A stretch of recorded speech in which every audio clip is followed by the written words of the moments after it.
बिस्मिल्लाहिर्रहमानिर्रहीम। अस्सलाम वालेकुम नाज़रीन, आप यूट्यूब चैनल देख रहे हैं। मैं इमरान खान हूँ। इमरान खान साहब की मेडिकल रिपोर्ट के हवाले से अलग अलग तरह की बातें हो रही।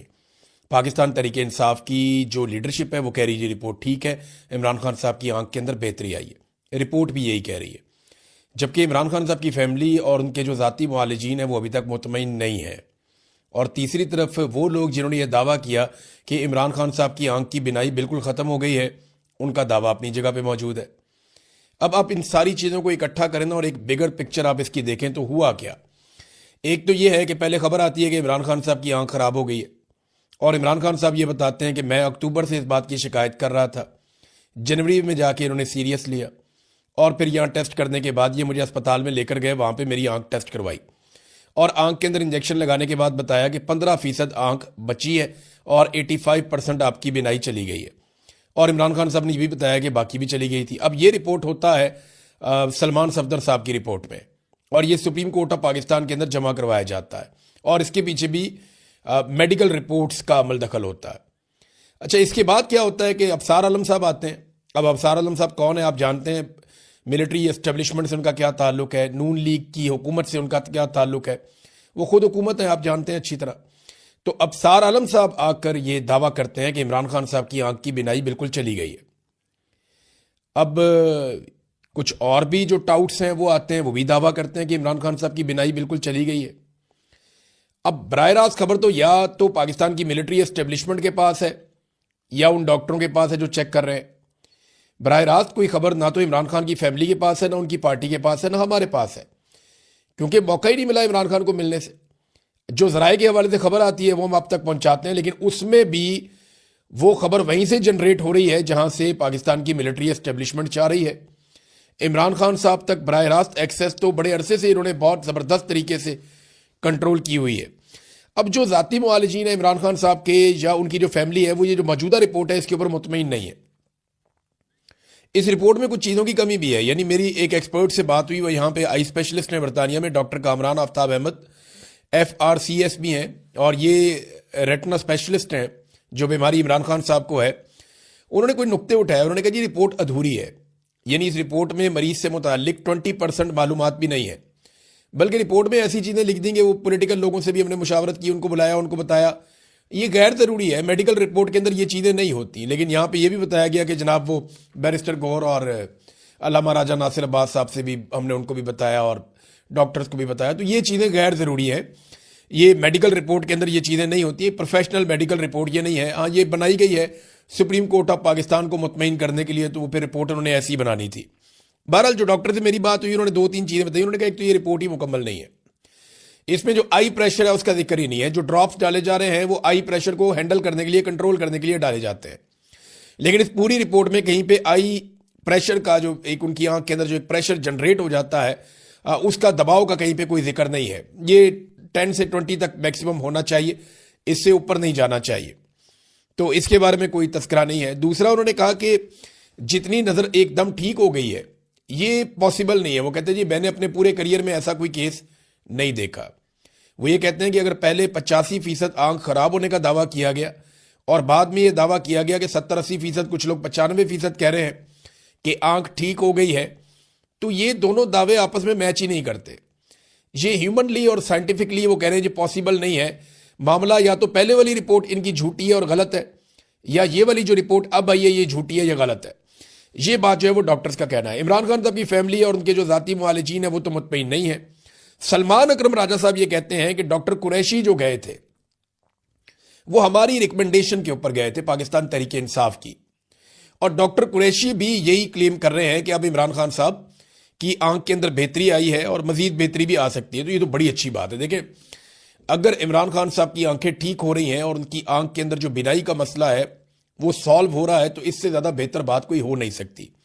मैंने लोगों को बड़ा इस्तराब में देखा, बेशुमार लोगों ने मैसेजेस किए, नौजवान मैसेजेस करके कह रहे थे कि हम अपनी आंख देना चाहते हैं इमरान खान साहब को, डोनेट करना चाहते हैं। हालांकि इसमें डोनेशन नहीं हो सकती इस बीमारी में, लेकिन नौजवान ये कह रहे थे। बेशुमार ख़वातीन हज़रात के मैसेजेस आ रहे थे, वो दुआएं कर रहे थे। खाना काबा में लोग दुआएं कर रहे थे, लोग मस्जिद नबवी में दुआएं कर रहे थे, लोग अपने घरों में दुआएं कर रहे थे। लोगों ने बहुत दुआ की है इमरान खान साहब की आंख के लिए। अल्लाह रब्बुल इज़्ज़त दुआओं का सुनने वाला है। लेकिन जो डॉक्टर मेरी बात हुई जिनसे, वो कहते हैं जी ऐसे नहीं है। अबसार आलम साहब ने देखें, वो एक तरफ वो ये कह रहे थे कि आंख खत्म हो गई है, और भी बहुत सारे लोग ये इस तरह की बातें कर रहे थे, बहुत वसूख से ये बात कर रहे थे। अब सवाल ये पैदा होता है कि ये जो लोग ये बातें कर रहे थे, क्या ये अफरा तफरी फैलाना चाहते थे? तो फिर तो अबसार आलम साहब पे मुकदमा दर्ज होना चाहिए कि जनाब आपने बिनाई खत्म कर दी, हालांकि ऐसी कोई सच्ची खबर मौजूद नहीं थी। ये उन्होंने ही कहा ना, और उन्होंने कहा कि बड़े बावसूख जराए से मैं कह रहा हूं। अब नवाज शरीफ के ये आदमी है, खास आदमी है, और एस्टेब्लिशमेंट जिनका जो ताल्लुक है वो सारी दुनिया अच्छी तरह जानती है। इमरान खान साहब की फैमिली आज के दिन में एक मौक़िफ़ देगी और वो पॉइंट ऑफ व्यू अपना सामने रखेगी कि इमरान खान साहब की आंख की सेहत के बारे में उनका क्या कहना है और उनका मुतालबा क्या है। अभी तक जो पार्टी मुतालबा कर रही है, बाकी लोग कर रहे हैं कि फैमिली की मौजूदगी में जो ज़ाती मुआलजीन हैं उनकी मौजूदगी में कुछ टेस्ट किए जाएं और इमरान खान साहब के हवाले से उनको आज़ादाना टेस्ट करने दिए जाएं, ताकि कन्फर्मेशन हो जाए कि इमरान खान साहब की सेहत कैसी है। बहरहाल अब क्योंकि पूरा निज़ाम हुकूमत कंट्रोल कर रही है तो हुकूमत ही जानती है, लेकिन एक बात तो कंफर्म हो गई है कि इमरान खान साहब की आंख खराब ज़रूर हुई थी, और ये बात भी कंफर्म हो गई है कि ये जो आंख खराब हुई है ये हुकूमत और पाकिस्तान की मिलिट्री एस्टेब्लिशमेंट की मिली भगत से खराब हुई है। अब ये इन्होंने जानबूझकर बदनीयती से खराब की है या इनकी नाअहली है, ये समझ नहीं पाए। ये चीज़ें तो इंक्वायरी हो तो पता चलेगा, लेकिन इंक्वायरी पाकिस्तान में अब कौन करेगा? यानी आसिम मुनीर साहब इमरान खान साहब को कंट्रोल करते हैं तो उनकी इंक्वायरी कौन करेगा या कौन चेक करेगा? मिलिट्री एस्टेब्लिशमेंट का आपको पता है पाकिस्तान में तोती बोलता है, ताकत उनके पास है। आज तो ये किसी को जवाबदेह है ही नहीं। दूसरी जानब जो पाकिस्तान तहरीक इंसाफ का एहतजाज चल रहा है, वहाँ पे कुछ तादाद लोगों की बड़ी है स्वाबी में, कुछ और जगहों पे लोग एहतजाज करते हैं फिर चले जाते हैं, सड़क बंद करते हैं फिर खोल देते हैं, तो मुख्तलिफ जगह पे अलग अलग तरह का एहतजाज चल रहा है। पार्लियामेंट के बाहर से जो बंदे गिरफ्तार किए गए थे पाकिस्तान तहरीक इंसाफ के, उनमें 2 MNAs और 4 MPs के ऊपर मुकदमा दर्ज किया गया है, और जो मुकदमात उन पर दर्ज किए गए हैं ज़रा उनकी नौयत आप चेक करें। जो MNAs हैं और MPs हैं उनके पास इक़दाम कत्ल के, दहशत गर्दी के और पुलिस एहलकारों पर फायरिंग के, यानी रेड जोन में फायरिंग हो गई, किसी को पता ही नहीं चला, हंगामा आराई, पुलिस एहलकारों पर फायरिंग, असला छीन लिया, संगीन नताइज की धमकियां, इक़दाम कत्ल, दहशत गर्दी। ओ भाई ये कौन से वाकयात हो गए इस्लामाबाद में जिसका किसी को पता ही नहीं चला? रेड जोन के अंदर फायरिंग हो जाती है और किसी को पता ही नहीं चलता। ऐसे बेवकूफ़ हैं, मुकदमा बनाते हुए भी नहीं सोचते, वो बनी बनाई तहरीरें पड़ी हैं, पकड़ के बंदों के नाम डाल देते हैं। अब उसके अंदर जो MNA शफकत ऐवान है, पता चला जी वो भी इसके अंदर है, MNA उमर असलम वो भी इसके अंदर है, और कुछ MPs हैं जिनमें रिफत शाह, सरफराज डोगर, मलक असद और तैयब राशिद, ये 6 लोग गिरफ्तार हुए पाकिस्तान तहरीक इंसाफ के। इनके ऊपर जनाब मुकदमात डाल दिए गए हैं। अब नाज़रीन, पाकिस्तान तहरीक इंसाफ की ना एक बड़ी अजीब सिचुएशन बन गई है। एक तो देखिए वो एहतजाज कर रहे हैं, वो एहतजाज जिस तरह का कर रहे हैं वो एहतजाज में गिना ही नहीं जाता। यानी पार्लियामेंट हाउस के अंदर जाकर बैठे हुए हैं वहाँ पे और कह रहे हैं जी हमारा धरना है। अब इस तरह का धरना तो हमने पाकिस्तान की सियासी हिस्ट्री में नहीं देखा। इधर खैबर पख्तूनख्वा हाउस के बाहर जो धरना था वो पहले ख़त्म हो जाता है फिर दोबारा शुरू हो जाता है, वो भी समझ से बाहर है कि वहाँ क्या चल रहा है। पार्लियामेंट लॉजिद वालों की कोई खबर आ ही नहीं रही, पता ही नहीं चल रहा। फिर यहाँ पार्लियामेंट से निकल के जाते हैं 2 लोग, जाके डॉक्टरों से मिलके ब्रीफिंग लेके वापस भी आ जाते हैं और उनको रोटी नहीं मिलती। ये अजीबोगरीब किस्म की चीज़ें हैं जिनसे शकूक व शुबहात पैदा होते हैं। देखिए हुकूमत जिसको चाहती है वो कहती है आओ जी आपको मिलवाते हैं। अब वो यही समझे होंगे इमरान खान से मिलवा रहे हैं, वो लेकर चले गए, डॉक्टरों से मिलवा के उनको वापस ले आए। अब पाकिस्तान तहरीक इंसाफ ना इस सिचुएशन में फंस गई है। खैबर पख्तूनख्वा में लोग एहतजाज कर रहे हैं, पंजाब में भी निकल रहे हैं, तो लोग खुद निकल रहे हैं, लीडरलेस निकल रहे हैं, और लीडरशिप जो है वो बाकायदा लोगों को कॉल करके ऐसा सच बुला नहीं रही कि तुम लोग आओ यहाँ पहुंचो, या लोग खुद लेकर नहीं आ रहे। उसकी एक वजह है, मैं आपको बता देता हूं। अगर इन्होंने 1 लाख 1.5 लाख 2 लाख बंदा इकट्ठा कर दिया ना स्वाबी में, तो वो लोग ये कहेंगे कि चलो इस्लामाबाद, फिर वो क्राउड कंट्रोल नहीं होगा। और अभी कोई ऐसा लीडर भी नहीं है जो उस क्राउड को कंट्रोल करे। और ग्राउंड के ऊपर सच्ची बात यह है कि पाकिस्तान तहरीक इंसाफ की तैयारी नहीं है। देखिए मैं बार बार ये कहता हूं, बड़ी सपोर्ट है, बड़ी सपोर्ट है, ये 2/3 अक्सरियत के साथ अभी आप इलेक्शन करवाएं, इमरान खान नाकों चने चबवा देगा सारों को, ये इलेक्शन जीत जाएगा बड़े आराम से, सबको पता है, आसिम मुनीर साहब भी जानते हैं। सपोर्ट बहुत ज़्यादा है पाकिस्तान तहरीक इंसाफ की, लेकिन ग्राउंड के ऊपर तैयारियां, जो तंजीमी तैयारियां होती हैं वो नहीं है। अगर आपने एक तहरीक चलानी है, एक लॉन्ग मार्च करना है, एक धरना देना है, आपको उसके लिए लॉजिस्टिक्स चाहिए होते हैं, आप उसके लिए तैयारियां करते हैं, आप कंटेनर बनाते हैं, कारकुनों को तैयार करते हैं, कारकुनों की ड्यूटियां लगाते हैं, आपको पता होता है कहाँ कहाँ से कौन कौन बंदा लोगों को लेकर आएगा, किस तरीके से होगा। हाँ, ये जरूर है कि अगर कोई इनकलाब ही आ जाए पाकिस्तान में, पूरा पाकिस्तान बाहर निकल आए और पूरा पाकिस्तान मामला अपने हाथ में ले ले, फिर तो 2-4 दिन की गेम है, फिर तो मामला बिल्कुल उलट जाएगा। लेकिन अगर वो नहीं होता और एक पॉलिटिकल पार्टी के तौर पे आपको बड़ा एहतजाज करना पड़ता है, तो मैं ये साफ बात कहना चाहता हूं कि उसकी तैयारी नहीं है। अगर गुज़िश्ता चंद महीनों में ये रैलियां की गई हैं, जलसे जुलूस किए गए हैं, इनकी जगह पे अगर ग्राउंड पे प्रॉपर तैयारी की जाती, जिसको इमरान खान साहब ने कहा था स्ट्रीट मूवमेंट, अगर उसकी तंजीमी सतह के ऊपर तैयारी की जाती, नौजवानों को पता होता, उन सबके पास उनकी ड्यूटीज होती हैं और वो सारे जुड़े होते आपस में राब्ते में, तो ये ज़्यादा बेहतर बारगेनिंग पोजीशन में होते। लेकिन ग्राउंड पे तैयारी नहीं है। मकबूलियत बहुत है, मकबूलियत बहुत है, अवाम के अंदर पजीराई बहुत है, अवाम जो है वो लायामल भी मांगती है। लेकिन देखिए, आप एक हजूम को लेकर नहीं चल सकते, आपने बाकायदा ऑर्गेनाइज तरीके से जाना होता है, उसकी तैयारी नहीं है। और अगर इनकलाब आ जाए तो अलग बात है, वो हमने पंजाब में तो देखा नहीं अभी तक, ना सिंध में देखा, ना बलूचिस्तान में देखा। लोगों को निकलना चाहिए अपने हक के लिए, और एक दिन लोग निकलेंगे, मैं ये जानता हूं, लेकिन फिलहाल ऐसा कुछ दिखाई नहीं दे रहा।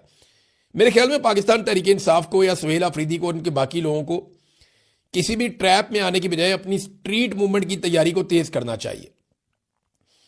अभी तो ये मुतालबा है, और देखें एक और पंगा पड़ गया, फैमिली और पार्टी, ये ऐसा लगता है बज़ाहिर आमने सामने आ गए।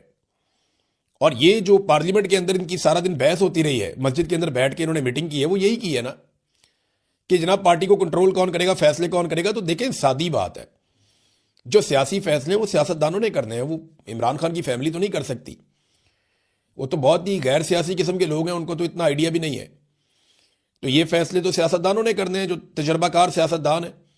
महमूद अचकज़ई साहब हैं, अल्लामा राजा नासिर अब्बास साहब हैं, असद कैसर साहब हैं, बाकी लोग हैं, इन्होंने ये, बैरिस्टर गौहर है, सलमान अकरम राजा, इन लोगों ने ये फैसले करने हैं कि किस तरफ जाना है, एहतजाज कैसे होगा और सियासी फैसले क्या होंगे। लेकिन क्योंकि ये सिचुएशन बड़ी अजीब है, यहां पे इमरान खान साहब की जिंदगी का मामला आ जाता है, उनकी बिनाई का मामला आ जाता है, तो फैमिली बहुत रेलिवेंट हो जाती है और वो ओवरकम कर जाती है सारी सिचुएशन को। सारी सिचुएशन में वो बहुत आगे निकल जाते हैं। वजह यह है कि उनकी वाबस्तगी है ना बराह रास्त। कानूनी नुक्ता नजर से भी जब इलाज के बारे में बात की जाएगी तो फैमिली की बात की जाएगी, फैमिली को बुलाएं। कानून में भी फैमिली पहले है, तो यहां पे फैमिली की रेलिवेंसी बहुत ज्यादा बढ़ गई और उसकी वजह से बहुत सारी चीजें जो है वो कंफ्यूज भी हुई, बहुत सारे प्रॉब्लम भी क्रिएट हुए। क्योंकि देखिए, फैमिली तो जब बात करेगी वो यही बात करेगी, हमारे भाई को निकालो जेल में से और उसका इलाज होना चाहिए, हमें हमारे भाई से मिलवाया जाए। उनकी डिमांड्स तो यही रहेंगी। अब जो पॉलिटिकल लोग हैं उनकी तरह पॉलिटिकल डिमांड्स होती हैं।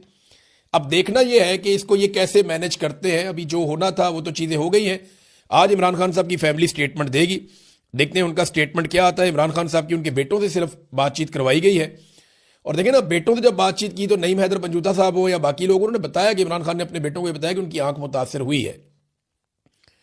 ये बात तो कंफर्म है। अब जिन लोगों की वजह से आंख मुतासर हुई है उनसे तो सवाल होता रहेगा, इसका जवाब तो हमेशा मांगा जाता रहेगा, क्योंकि एक लीडर के साथ इस किस्म की हरकत हुई है। मैंने वीडियो देखी है शफीउल्लाह जान की, जैसे पुलिस उसको घसीट के मारती हुई लेकर जा रही है।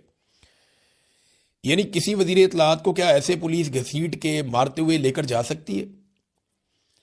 सिंध का, पंजाब का, फेडरल का, फेडरेशन का, कोई भी, बलूचिस्तान का कोई भी वजीर इत्तलात आप पकड़े और पुलिस वाले ऐसे मारते हुए घसीटते हुए इसको ले जाएं, ये मनाजिर पाकिस्तान का मीडिया ववेला डाल देगा, पाकिस्तान का मीडिया शोर मचा देगा, पाकिस्तान के अंदर रोला पड़ जाएगा और पूरी दुनिया में रोला पड़ जाएगा। लेकिन शफीउल्लाह जान है, क्योंकि पाकिस्तान तहरीक इंसाफ से, इमरान खान से उनका ताल्लुक है और इस वक्त पाकिस्तान की मिलिट्री एस्टेब्लिशमेंट इमरान खान साहब पे बहुत गुस्से में है, तो किसी को कोई फर्क ही नहीं पड़ता जो बाहर दिखाई दे रहा है।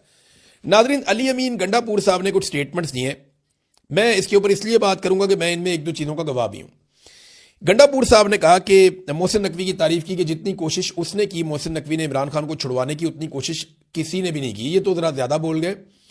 गंडापुर साहब की अपनी कोशिश मोहसिन नकवी से ज़्यादा है, और इमरान खान साहब की पार्टी में बेशुमार लोग ऐसे हैं जिन्होंने बहुत कोशिश की इमरान खान साहब को छुड़वाने की।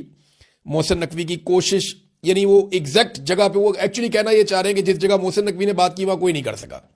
गंडापुर साहब शायद ये कहना चाह रहे हैं।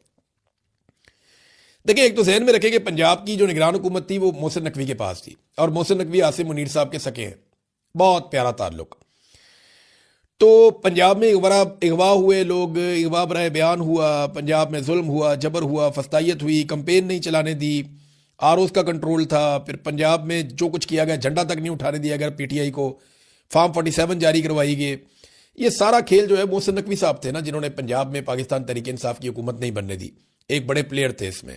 दूसरा, बतौर वजीर दाखिला बाकायदा धमकी लगाकर 26 नवंबर का कत्लेआम किया मोहसिन नकवी ने, और वो उनके ऊपर ये इल्ज़ाम भी है, ये तो अली अमीन गंडापुर भी ये बात करते हैं।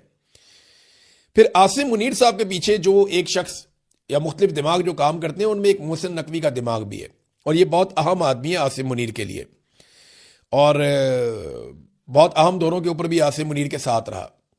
तो मोहसिन नकवी ने इमरान खान को, पीटीआई को बहुत नुकसान पहुंचाया, इनकी बनती हुई हुकूमत नहीं बनने दी। और आसिफ अली जरदारी मोहसिन नकवी को अपना बेटा कहता है, और नवाज शरीफ वगैरह भी अब मोहसिन नकवी के बहुत करीब है। तो मोहसिन नकवी ने इन दो पॉलिटिकल पार्टीज को जबरदस्ती इक़्तिदार में लाने के लिए पूरा खेल खेला। लेकिन इमरान खान को छुड़वाने के लिए, देखें अब ये मैं आपको बताता हूं, मेरी जब गंडापुर साहब से मुलाकात हुई, जब वो वज़ीर आला बने, तो उसके कुछ अरसे के बाद उन्होंने ये कहा कि मैं इमरान खान को बातचीत के जरिए से छुड़वाऊंगा। मैंने उन्हें कहा जी इमरान खान ने तो आपको एहतजाज का टास्क दिया कि आप अपनी कंपेन चलाएंगे, आप एहतजाज की, और आप एक तहरीक बनाएंगे। तो उन्होंने कहा नहीं, वो आप मेरे से लिख कर ले लें, इमरान खान अगर कभी भी छूट कर आएगा तो वो ये बातचीत के जरिए छूट कर आएगा, वैसे इमरान खान नहीं छूटेगा। उन दिनों में मोहसिन नकवी साहब के साथ भी मुलाकातें हो रही थी गंडापुर साहब की, और बहुत मुमकिन है कि गंडापुर साहब को कंट्रोल करने के लिए या उन्हें दिखाने के लिए उन्होंने, मोहसिन नकवी साहब ने आर्मी चीफ के सामने ये बात की हो, आसिम मुनीर के सामने, कि जी इमरान खान साहब के बारे में कुछ सोचें या उन्हें छोड़ें या ये मामला रिजॉल्व करें। और इससे गंडापुर साहब ने ये तासुर लिया हो कि ये बंदा इमरान खान को छुड़वा सकता है। ये ऐसा नहीं है, इन्होंने इमरान खान को नहीं छोड़ना इस तरह। मैं ये जानता हूं ज़ाती तौर पे कि जब तक कौम नहीं छुड़ाएगी ये इमरान खान को नहीं छोड़ेंगे, या जब तक कोई बहुत बड़ा बैरूनी दबाव नहीं आएगा तब तक इमरान खान को नहीं छोड़ेंगे, या जब तक इमरान खान साहब कोई डील नहीं बना लेंगे या कोई इनके साथ मफाहमत नहीं कर लेंगे या कोई रास्ता नहीं निकालेंगे, कोई अंदरूनी बैरूनी दबाव नहीं आएगा, तब तक इमरान खान को नहीं छोड़ेंगे, चाहे कोई भी कहता रहे। ये गंडापुर साहब ने कह तो दिया, लेकिन मेरे ख्याल में थोड़ा ज़्यादा बोल दिया। बहुत सारे और लोगों ने बड़ी कोशिश की है, जिनमें गंडापुर साहब खुद भी शामिल हैं, शायद मोहसिन नकवी से ज़्यादा ही उन्होंने जोर लगाया होगा। गो कि उन्होंने बहुत बड़ी बड़ी गलतियां भी की और लोगों से झूठ बोला उन्होंने, जिसकी वजह से लोग उनके खिलाफ भी हो गए। अगर वो लोगों के सामने सच रखते शुरू से तो शायद लोग इतने उनके खिलाफ ना होते। तो सनम जावेद के बारे में उन्होंने बड़ी अजीबोगरीब बात की है गंडापुर साहब ने। हालांकि सनम जावेद ने सोशल मीडिया से दुश्मनी ले ली थी गंडापुर के लिए, लेकिन बड़ी उन्होंने अजीब, यानी अखलाकियात से नीचे जा रही थी वो बात जो उन्होंने की सनम जावेद के बारे में। तो नामुनासिब है, ऐसी बात नहीं करनी चाहिए। ख़वातीन के बारे में जब आप कुछ बात करें ना, तो आपको अल्फाज के चुनाव में भी मुहतात रहना चाहिए। ये पहले भी मुहतात नहीं रहते, पहले भी गंडापुर साहब ऐसे बातें कर जाते हैं। इन्होंने मरीम नवाज़ के बारे में भी इसी तरह के एक दो दफ़ा अल्फाज बोल दिए थे, बाद में पाकिस्तान तहरीक इंसाफ को शर्मिंदगी उठानी पड़ी थी। तो अब एक और बात उन्होंने की, उन्होंने कहा जी ये ड्रोन हमले और जो ऑपरेशन हैं वो मेरे दौर के अंदर नहीं हो रहे थे, इस दौर के अंदर जो हालात हैं वो ख़राब हैं। तो इसका जवाब तो जो मौजूदा हुकूमत है सुहेल अफरीदी उनको देना चाहिए, और वो बताएं कि उनके दौर में ड्रोन हमले ज़्यादा क्यों हो रहे हैं। वो ये भी बताएं कि उनके दौर में ऑपरेशंस ज़्यादा क्यों हो रहे हैं, और क्या उन्होंने ऑपरेशंस की इजाज़त दी है दूसरे तरीके से। ये अब जवाब देना पड़ेगा सुहेल अफरीदी को, क्योंकि अली अमीन गंडापुर साहब ने कैटेगोरिकली जो है वो ये बताया कि उनकी हुकूमत ज़्यादा बेहतर इन मामलात में परफॉर्म कर रही थी। और अगर वो अदादोशुमार गंडापुर साहब के देखें तो फिर उनकी बात ठीक लगती है। तो इस पे सुहेल अफरीदी साहब को ज़रूर रिस्पॉन्ड करना चाहिए। शेर अफजल मरवत साहब आए, वो आकर मिले, वहाँ पे सुहेल अफरीदी साहब को भी मिले, बाकी लोगों को मिले, लेकिन सुहेल अफरीदी फिर उठ के निकल गए वहाँ से। उन्हें नागवार गुजरा ये कहाँ पे आ गया शेर अफजल मरवत। पिछले चंद दिनों में नज़र नहीं आए, लेकिन आज वो सूटेड बुटेड होके पहुँच गए, और उन्होंने आते ही कह दिया जनाब कि खैबर पख्तूनख्वा के जो रास्ते हैं वो खोल दिए जाएं और 5 लाख नौजवानों को रावलपिंडी इस्लामाबाद पहुंचाया जाए और ये बंद किया जाए। तो वो एक नया मिशन लेकर आ गए थे। भारत मेरे ख्याल में तैयारी नहीं है अभी पाकिस्तान तहरीक इंसाफ की, ग्राउंड के ऊपर वो दिखाई नहीं दी तैयारी। तो अगर वो तैयारी करने में अपना टाइम लगाते पिछले चंद महीने, तो आज पोजीशन कुछ और होती। उन्हें बाकायदा तैयारी करनी पड़ेगी ग्राउंड के ऊपर, टेक्निकल बुनियादों के ऊपर, तो उसके बाद वो चैलेंज कर पाएंगे इस निज़ाम को, अदरवाइज वो नहीं कर पाएंगे। देखें ना, अभी जो स्वाबी में लोग बैठे हुए हैं उनकी तादाद बेशक बढ़ रही है, लेकिन वो किसी लम्हे भी 10,000 लोग वहां इकट्ठे नहीं हुए। एक लम्हे के लिए भी 10,000 लोग वहां पे इकट्ठे नहीं हुए। बाकी सूबों की जो हालात है वो भी आपके सामने है। तो इनको बहुत ज़्यादा तैयारी की ज़रूरत है। सपोर्ट इनके साथ बहुत है, लेकिन ग्राउंड पे तैयारी नहीं है। अब तक के लिए इतनी, अपना ख्याल रखिएगा, अपने चैनल का भी।